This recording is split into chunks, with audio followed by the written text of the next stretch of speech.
morning, everybody, and welcome to Wake Up Missoula. I am your host, Scott Raff, ushering you into the Friday, March 26th, and into the weekend, the last weekend in March, as we're going into the new, basically, it's a huge kind of like a step forward. We're getting over this huge hump, particularly in Montana, as the state of Montana announced last week sometime that COVID shots will be available for anybody who is age 16 and up starting April 1st. And I had to double check literally everything to make sure this was actually true. I got word from the Missoula City County Health Department. I heard it from the library giving announcements about it, and then finally we got word from the Governor Greg Gianforte confirming that we will be moving into the next phase, which will vaccinate anybody and everybody who wants it. Missoula County has had more than 40,000 first dose vaccinations, with about 20,000 of people completing their second dosage when it comes to it moving forward as well. Spring break is a huge thing that's happening in Miami, Florida, which has been known for not really taking the pandemic as seriously and just kind of keeping their doors open. Initiated a curfew in Miami that was broken by them college students to get pelted with pepper balls and arrests totaling 1,000. So far, the state of Florida has ignored any mask mandates and have just kind of ignored the whole pandemic. They hosted spring break all last year at the peak of the shutdown, following by these parties going into for the next 3 weeks. So a lot of these curfews are putting in by the local officials of Miami and so forth. So far, the state of Florida has ignored any According to Miami Beach City Commission, the curfew of 8 p.m. will go on until the end of the month and may be extended through April 13th. Like Miami, Florida has seen wary travelers visit the state that has become the oasis of not worrying about the pandemic. This just comes at the heels some of the states lifting restrictions and cheaper flights and hotel stays. I mean, these are kind of feels like it's a commercial for my taste, so I'll end the story right there. All right, so one thing that's happening is a lot of oversight committees within the government of the United States. The oversight committees are getting excited to basically scapegoat big tech as they press them on cybersecurity, election tampering, monopolies, are among the fews like CEOs from Facebook, Twitter, and Google are coming forward and how they're overall handling big tech in a post-Trump world. Among these tech giants, the House Energy and Commerce Committee will discuss whether law should be changed to hold tech companies more responsible for what their users post, especially when those posts are linked to real-world harm. Most of the footage from the Capitol riots can be seen through these big tech companies, Facebook, Twitter, and YouTube, which is owned by Google. So far, this seems to be like a what are you going to do about it kind of meeting, where the political entities are going to basically be like, what are you guys trying to do to stop this kind of spread of misinformation and all this stuff? And honestly,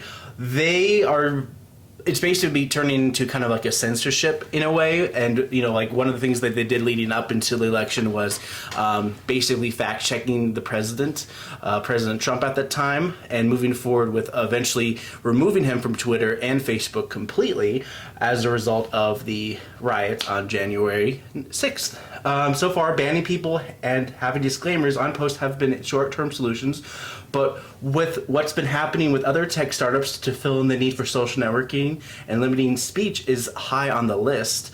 Honestly, what do you guys think? This is a kind of a hotly contested topic of letting anybody have a platform or voice to lead or mislead people solely on one's own personal ethics, or as a result, simply allowing big tech to mitigate your speech. That's something I kind of want to leave you on. But like I said, moving on, I'm going to have a city, county health department report coming up for you guys. So I'll talk a little bit about this. And of course, as of Wednesday, it was confirmed that Missoula had 2 cases of that new variant of COVID-19, and they said that they might have been able to track it from a California strain. They're not entirely sure where it's coming from, but so far they've had 2 cases of the variant. The variants have kind of sprouted up in Europe, South Africa, and Brazil, the UK specifically. CDC studies suggest that antibodies generated through vaccination with currently unauthorized vaccines recognize these variants. These are being closely investigated and more studies are underway. Some crazy news in Montana as bills were passed which gives more powers to the governor of the state of Montana to appoint judges in positions around Montana courts, which has been widely used nationally for a lot of times in federal courts and whatnot, but for Montana's Supreme Courts, a lot of times they've had kind of like open elections and just kind of actually they had a commission. A lot of district judges and all that stuff, they have those kind of open elections, but when it comes to like Montana state judges, a lot of the appointments are done through a commission from the state of Montana.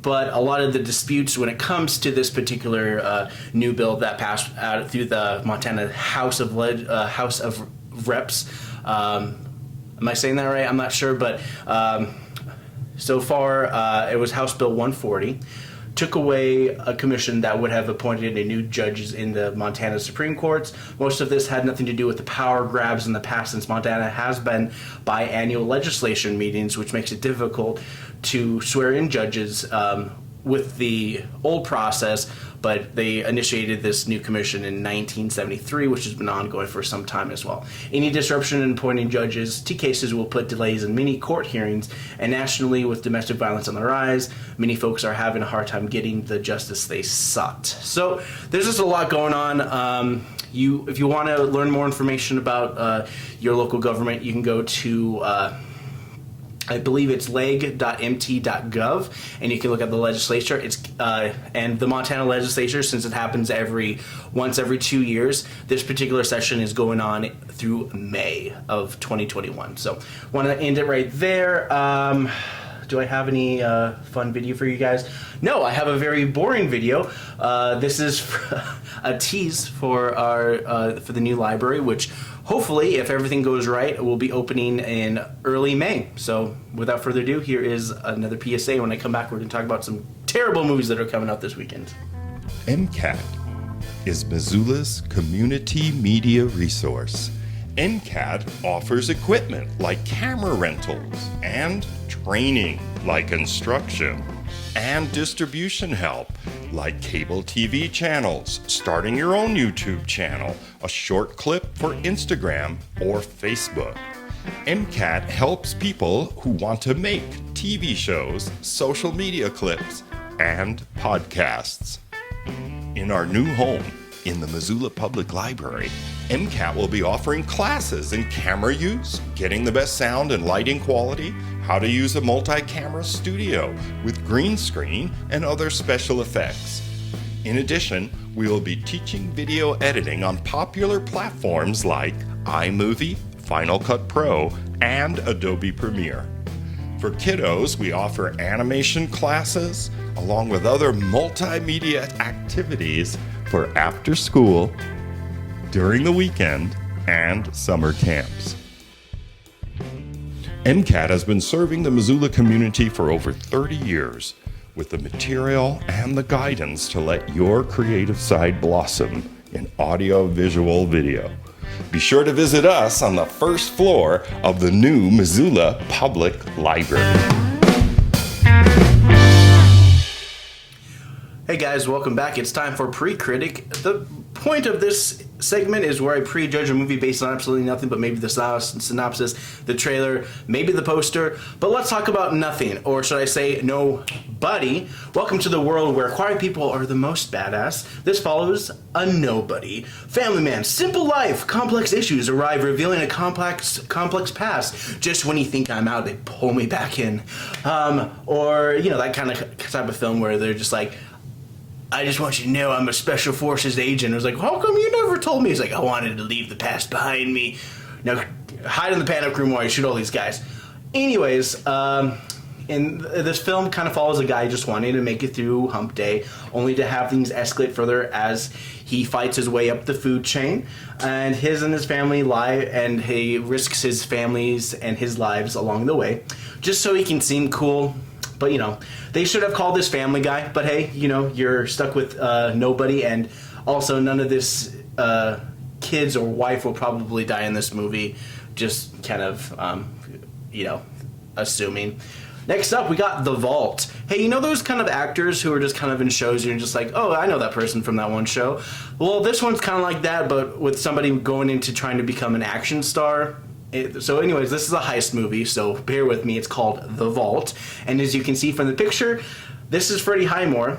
He's a kid actor, kind of grown up, did some of the television stuff. He's now kind of like an oversized head in a kind of like a souped up paramilitary, urban military getup, and basically I guess he's gonna rob the vault.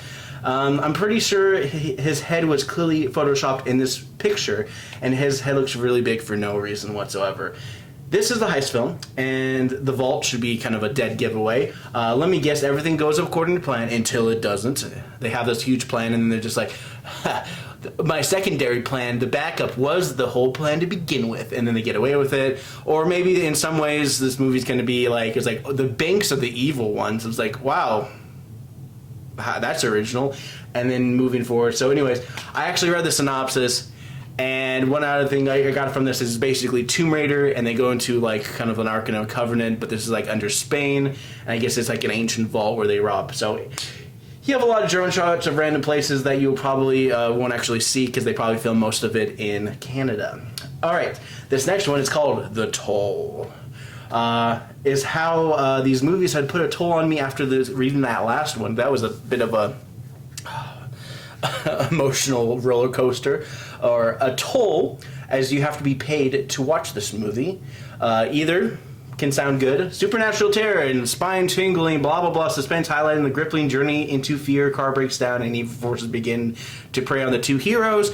One's an Uber driver and one is using the Uber driver to get somewhere. Guy takes the wrong turn and they're both stuck, and I'm assuming if they add any other characters in this movie, they're probably used as cannon fodder, which is another term for people who randomly die to see, like, this is real, that kind of deal in movies like this. And, I guess, you know, I mean, you can expect this to kind of be like, be careful what you do, always, because you can get killed by things.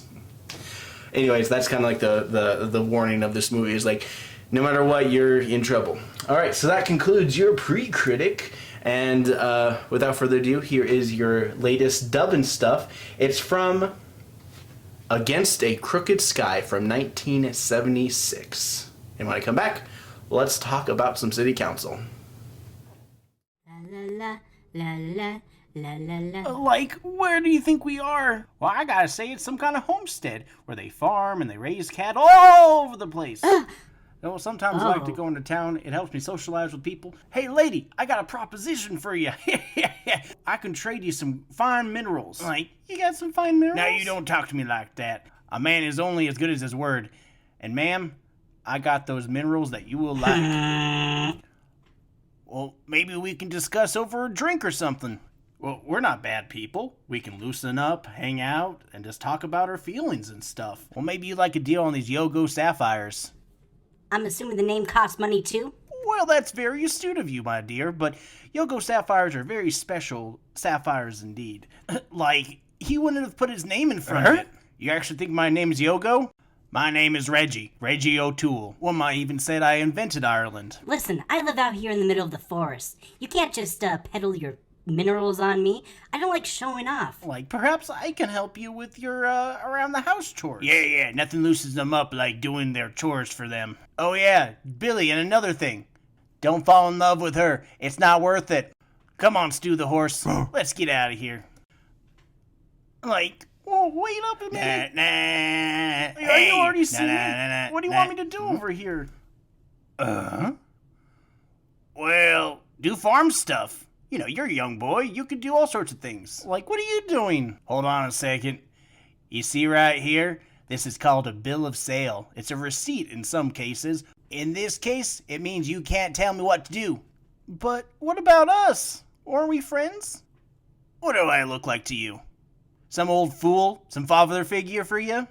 I'm not your daddy. Well, and like my daddy used to say to me, I'm gonna buy cigarettes, buying cigarettes, and I won't be coming home buying them cigarettes.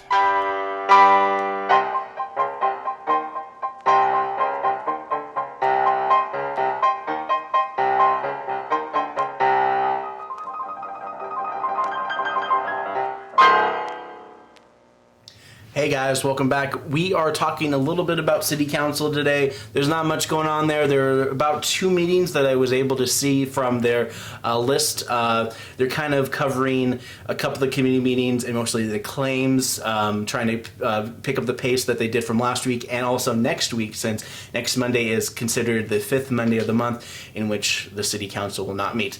But nothing about that. Let's talk a little bit about jumping right back into public comments. Matt Larson is not happy with some of the purchases in Missoula, starting with metal batons for the city police department. That the claims you're about to include and approve include $19.4 thousand to buy every MPD officer a holster and a collapsible crowd control baton, a 26-inch steel baton that's used to beat people with. And I do not think it's in coincidence that it's also comes at the same time that you make this speaker permit or you announce the public comment for it. Because I think this is totally something that will be used against demonstrators. And I don't think there's any reason to do this in Missoula at all. And if you look at all the frivolous crap that you guys have been spending money on, like never-ending lawsuits, and thousands of dollars of 223 rounds every week for the cops. You're almost at the $750,000 mark now for your quote unquote affordable housing trust fund. You're almost there with just frivolous crap that we don't need here. So congratulations. Thank you. For those of you who don't already know, that Matt Larson has been commenting on the city council meeting for many times, wanting clarity when it comes to some of the purchases and funds that go towards the city of Missoula. Right now, as of Wednesday of this week, is that the city is starting their budget committee meetings. Right now, it's kind of like the introductory thing, very much like copy and paste. I would have talked about it a little bit more, but I'm just kind of giving you a brief overview of what they talked about for the committee, because I didn't have anything I wanted to clip. But basically, Budget Committee of the Whole is the beginning of the fiscal year 2022 budget. So if you are concerned about the city's purchasing and funding and stuff like that, watch Budget Committee of the Whole, and you can kind of keep up on what some of the money and some of the motivations the city has with purchasing things and investing in things within the city of Missoula. So it's one of the things that also wanted to mention as well is that there has been a lot of money being put into the police department. They've been a lot of it redevelopment on their Catlin Street building. Additional equipment has been part of regular ask for the police for just as much as the fire department. Of course, I don't want to get into too many of the issues as well as like that, but the biggest issue is that the police probably should not be getting militarized type of military issued gear that are basically kind of like given to the police department after the fact. I don't know. It's just kind of like, it's kind of weird that they have to do that. But anyways, let's talk about fiscal year 2021. We had every year, the budget kind of passes. Lee Griffin, the financial director from the city, talks about additional extensions and growing of the 2021 budget. And this is what she had to say. We often talk about budget amendments in terms of housekeeping items, and that's because we pass a budget with a certain appropriations cap, and then as things happen throughout the year, we want to come through, bring that to City Council, ask for approval, and a lot of times these are accounting items that come forward, but since they might alter that cap, we want to bring it forward and ask for that approval. She went into more detail about the 2020 approved budget that carried over to this. There's a lot of copy and pasting for a lot of basic and rates that the city has to pay to keep the lights on. So far, the city will work on the 2022 fiscal year shortly and start working on the Wednesday of this week. Like I said, the final budget will be approved of August. So if you're interested in learning more about the look up Budget Committee of the Whole from the City of Missoula. So far, this is a part of a 2-year study, and we'll again look into this based on new census and populations in the City of Missoula. We have a growing tax base in the City of Missoula when we annexed a good chunk of Ward 2. Speaking of money, John Engen announces the money received by the American Rescue Plan, which is known as the COVID Relief Act, also is taken into account of the budget, and this is what Mayor John Engen had to say about that. We'll be receiving $14.1 million in direct federal aid to support a variety of programs, ranging from COVID response to some of the consequences of the pandemic. We have begun to discuss at the administrative level what this means. There are certainly sideboards on the funds, and the Department of Treasury is continuing to work on guidelines, not unlike what happened with the CARES Act last year. Those guidelines are being developed in the wake of the legislation passing. We will be in further contact with council members in the community as we sort through eligible expenses and opportunities to deploy these resources to serve our residents. Missoula County will receive their own federal funding for this, but so far this is mostly about relief, and money will only go into programs and / opportunities that apply to this grant. It's very much like you have up to $14 million to spend on COVID relief in the City of Missoula. How do you plan on spending it? How much for that program? What does that program do? And so on and so forth. They're treating it more like kind of like grants programs, and people who are looking for COVID relief money have to apply and basically have to kind of do these programs themselves and then get reimbursed later. So that's how a lot of relief packages work, where you set these programs up, then you get the money after the fact. It's very much like a lot of work with a maybe, so which is why a lot of times grants monies can be considered soft money. So speaking of COVID, John Engen with vaccine information coming in from Greg Gianforte, governor of the state of Montana. This is what John Engen had to say about that. On April 1st, all Montanans above the age of 16 will be eligible to receive vaccine. And what we want folks in the community to know in advance of that is that if you are eligible under existing categories, and we're at 1B plus today, we would very much like for you to beat the rush and receive those vaccinations. 2 places to get more information. One is a website, and that is covid19.missoula.co, or as always, 258-INFO, where you can book appointments and get more information. For more information, you can just Google COVID information about Missoula, where you can get vaccinated, where you can get information about that. The city's website, the county health department, just looking at a lot of these places, just even off of the top of my head, the mall, formerly Lucky's Market, and also kind of used for the Winners Market, is being used for a lot of these vaccine clinics. I heard that Open AIDS Alliance had a vaccination clinic for COVID for people who are suffering from homelessness. So there's just a couple places just off of the top of my head in which they had a couple of these clinics for folks. Cindy Farr from the City County Health Department has more to say on COVID and vaccines. And after that, I'll have a couple events that are happening this weekend to talk about. But without further ado, here is Cindy Farr. Today I'm going to talk about moving forward into vaccine availability, moving into phase 2 for vaccine delivery, variants of COVID-19, new recommendations from the CDC for physical distancing in schools, and the new recommendations for events and gatherings that were adopted by the Board of Health yesterday. So due to the federal allocation of vaccine to Partnership Health Center and various pharmacies around Missoula County this week, we've seen a large increase in the amount of COVID vaccine that's available. This is allowing more access to vaccine for those who want it. We are still currently vaccinating those who fall into the 1B category and will be opening to additional groups in 1C over the next couple of weeks. We will also be opening up to phase 2 on April 1st with the rest of the state. Please continue to check covid19.missoula.co for available clinics for vaccine. Also, I just want to let everyone know that when we first started opening up the clinics, the appointments were going really fast, like within the first 5 to 10 minutes. That's no longer the case. So if you would like to get an appointment, just know that right now you can still get an appointment even if it's several hours after a clinic has been announced. So again, you just need to check covid19.missoula.co for a list of available clinics where you can get an appointment. So next, I want to talk a little bit about why it's so important to get vaccinated when you have the chance. Getting vaccinated not only helps you, but it helps other vulnerable people who can't get the vaccine yet.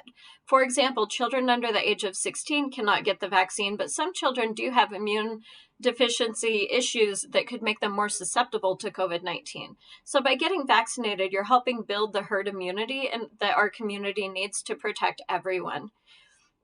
If enough people get vaccinated, we won't have to worry as much about spikes and large outbreaks down the road. If not enough people get vaccinated, it's a very real possibility that we'll continue to have large COVID-19 outbreaks as time goes on. So we want to thank everyone who has gotten the vaccine while they're eligible. So next, I want to talk a little bit about variants. In the past week, DPHHS, the state health department, has identified 21 variant cases of COVID-19 throughout the state of Montana. There have not yet been any variants identified in Missoula County, but we do believe it's just a matter of time, and we'll begin to see variants here as well. We just want to remind everyone that it's important not to let your guard down and to continue to practice prevention measures. Experts warn that the more contagious, deadlier UK variant could become the dominant variant in our nation by the end of April if people don't take precautions. The former acting director of the CDC, Dr. Richard Besser, says that we need to hang in there with masks and social distancing until most adults have had the chance to get vaccinated if we want to avoid another deadly spike. Today, the CDC updated its recommendations for physical distancing in schools and childcare settings. The new guidance recommends 3 feet of physical distancing in those settings rather than the 6 feet of distancing. The reason for that change in guidance is based on several studies that have been conducted both internationally and here in the United States. These studies indicate that in a structured setting like schools, transmission rates of COVID-19 remain low in children, even when they're spaced at 3 feet rather than at 6 feet. They still recommend 6 feet of distance between adults in these settings, and they still recommend that other mitigation measures remain in place, such as wearing a mask, frequent hand washing, and screening for symptoms. Last, I want to talk about the new recommendations adopted by the Board of Health yesterday at their regularly scheduled monthly meeting. We know that people are trying to plan for events and gatherings for later this spring, summer, and even next fall. While this entire pandemic for the last year has been and still continues to be unpredictable, we want to at least establish some guidance for allowing large events and gatherings to occur if we reach certain milestones. Much like we recommended lifting some restrictions after our incidence rate stayed below 25 for more than 2 weeks, the guidelines that have been adopted by the Board of Health are called Alternate Appendix A to the current restrictions for COVID mitigation. If the vaccine dose administration rate is at least 600 doses per 100,000 Missoula County residents age 16 and older, and the new case incidence rate based on a 7-day rolling average has not trended above 25 per 100,000 population for the previous 14 days, then the alternate Appendix A goes into effect. These stats will be examined by the health officer every week on Tuesday, and an announcement will be made public when we reach those milestones. Under the alternative Appendix A, masks will still be a requirement for all events and gatherings, but it removes the cap on the number of people who can attend an event and provides COVID mitigation guidance for event planners. Under this appendix, only events with more than 1,000 people will need to consult with the health department staff regarding their event plan and mitigation strategies. So I know that was a lot to cover. That's it for today. As always, you can subscribe on YouTube under my name, Cindy Farr. That's CindyFarr. Click the notification bell so you get notified when additional videos are uploaded.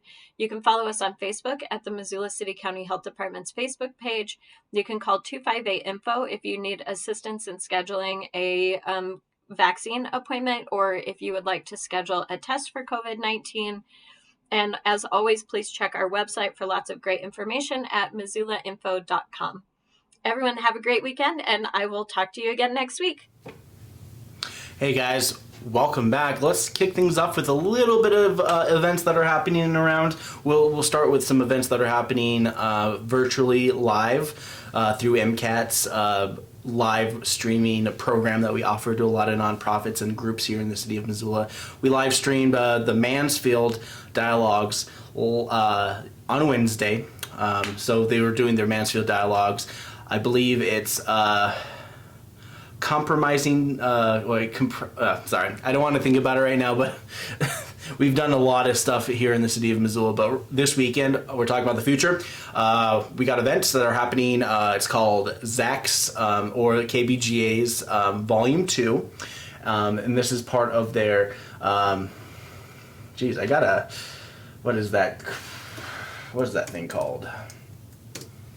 So they're putting on a performance tonight on Friday, the 26th, and it's called Play It Forward, Crybaby, and Red Clover for Missoula Project Beacon. And this is happening tonight from 7:30 to 9:30 p.m. It's going to be at the ZAC. They'll be streaming it live. They only have a couple people that can come in, the friends of the musicians. Not too many people are allowed to come in for social distancing reasons. But the big chunk is that they're going to be putting it on their YouTube and their Facebook page. And for more information, go to zootownarts.org. Again, they're having another show on Saturday. I'm going to talk a little bit about that. And it's social distancing sessions. It's their every Saturday we've been doing social distancing sessions. And again, I want to say that by the end of April will be the wrap up of I believe the pandemic social distancing sessions, as we are taking May off, and basically June will be a new era of how Zach and MCAT move forward when it comes to live streaming their shows, but also having more people being allowed to go to a couple of these shows as well. So keep your ear to the floor on that. They're kind of looking into being more like kind of how in the city of Missoula they had free cycles in which they had concerts most weekends and you only paid for entry. So yeah, it was a lot of fun with the free cycles when they used to do this a while ago, pre-pandemic, and this is kind of feels like what the ZAC is doing moving forward with some live music being available for live streaming. All right, so those are your kind of like your ZAC announcements here and there. They're doing some sports games tonight as well, as Grizz Soccer is going against Portland State at the Missoula County Stadium near Durham Blazers, I believe. Yeah, there's just a couple other things here as well. If you're interested in D&D, the Missoula Public Library hosts a D&D online, and you can be part of that. Just go to Missoula Public Library for more information as that. The library is doing a lot of stuff through their library as well, through virtual stuff, but they have a young adults writers group, which is virtually meeting this afternoon at 3:30 p.m. on Friday. Let's see. There's a couple things that are doing like after school, in school, because I know that they're doing, they have like 4-day weeks at schools, and for a lot of these open availabilities, they're having a couple of day camps and whatnot. And I know that MCT is doing Beauty Lou and the Country Beast, which is some theater stuff as well, virtually. Pay Your Own Pottery Curbside Service. Zootown Arts Community Center is doing their own pottery curbside service as well. I know, I'm just kind of like, I'm slowly bringing back City of Missoula events, and I'm just like, yeah, I'm not that interested in actually reading a lot of these events. I'm just kind of like skimming through it. But like as always, here are some of the Saturday events that are kicking off as well. If you're interested in the Farmers Market, Winter Market, Southgate Mall hosts the Winter's Market starting at 9 a.m. This goes on until late April, early May as we transition into this summer farmers market where we meet up in the downtown area. Orchard Homes Farmers Market is also another place. It's off of Reserve Street, right behind Natural Grocers in the Big Red Barn. They're doing that.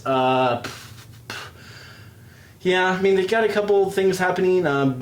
Gymnastics, Missoula Gymnastics is having classes and stuff for kids and whatnot, and they have family fun time starting at 9 a.m. So there's events happening in the city of Missoula. There's a lot of hashtag virtual Missoula at the MissoulaEvents.net website, where you can find more events and more about what's going on. So yeah, some great social distancing stuff. So some karaoke is coming back with Sunrise Saloon.